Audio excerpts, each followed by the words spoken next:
കണ്ടപ്പോൾ ഞാൻ ഓടി വന്നതാണ്. മേനോട്ടി മേനോട്ടി അമ്മയുടെ അച്ഛൻ വന്നു. അച്ഛൻ നിന്ന് നേരത്തെ ഇന്ന് കുറച്ച് നേരത്തെ അറിഞ്ഞു. അമ്മയ്ക്ക് വയ്യാത്തതല്ലേ, മോളമ്മയെ സഹായിച്ചാ മീനുട്ടി. ഞാനിന്ന് അടിച്ചു വാരാനും പാത്രം കഴുകാനും ഒക്കെ സഹായിച്ചു. ഇനി ഞാൻ വലുതാകുമ്പോ ഡോക്ടറായി എല്ലാവരെയും സഹായിക്കും.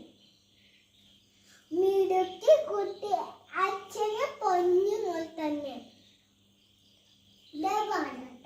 നാളെ മോളെ സ്കൂളിലേക്ക് അയക്കുന്ന കാര്യം ഓർത്തിട്ട് എനിക്കൊരു പേടിയാണ്. ഈ കാലത്ത് ഞാനിങ്ങനെ മോളെ സ്കൂളിലേക്ക് വിടുന്ന നാട്ടിലൊന്നും തെരുപട്ടികളുടെ ആക്രമണമാണ്.